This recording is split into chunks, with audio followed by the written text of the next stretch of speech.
Hi, friends. It's Miss Jeremiah back again to continue reading Escape from Mr. Lemoncello's Library by Chris Grabenstein, and we are on chapter 46. Let's see what kind of real bonus clues Mr. Lemoncello was serving up today, Charles said to his empty conference room. He really didn't mind flying solo. It meant he wouldn't have to share his prize when he won it. Winners won all, losers lost all. That was just the way the world rolled, and Charles knew he would win. After all, he was a Chiltington. They never lost, even if he had wasted his question about the mixed up files book. Turned out that Mr. Lemoncello was just a sentimental sap like Kyle Keeley. The book was there because his beloved librarian gave it to the old fool when he was the same age as all the library lock-in contestants. Boo-hoo, big whoop. And what was all that nonsense about pine trees? Preposterous. Unclasping the sealed envelope, Charles found 2 silhouette cards. Each of them was numbered in case Charles couldn't figure out which books they would have been hidden in. Number 8. Baby plus ED. Babied? Charles wondered. No, crawled. He examined the second free card, number 12. 3 dinners? 3 couples? A restaurant? This one was difficult. Charles decided to put the 2 new pieces into the puzzle to see if their meanings would become clearer.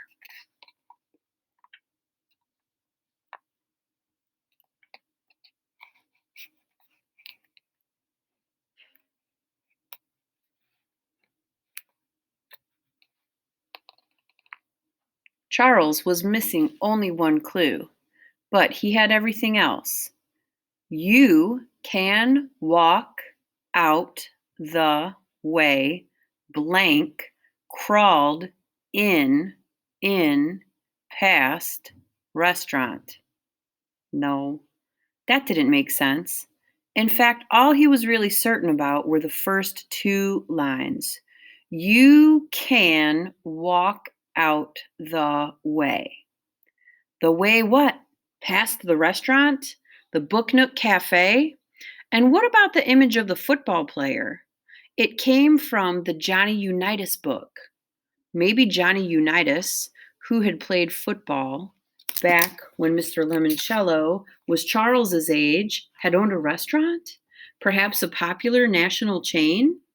If so, there might have been one in Alexandriaville. Maybe right here in the old Gold Leaf Bank building. Could the last bit be in Johnny Unitas's restaurant? Or what if Andrew Peckelman had been right all along, and it was the 19 that was the clue from the football player card? That would make the final line in 19. What? Diners? Couples? No, anniversaries. The 3 couples in the bonus clue were obviously celebrating their anniversaries. 19 anniversaries?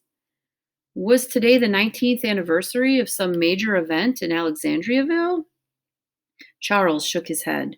He knew the phrase would make sense only after he had completed the 3rd line, the only one that still had a blank in it.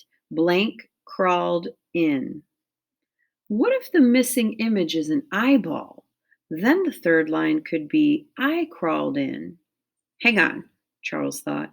The one book in the staff picks display case nobody had found yet was True Crime, Ohio, the Buckeye State's most notorious brigands, burglars, and bandits by Claire Taylor Winters. The last image was going to be a criminal of some sort.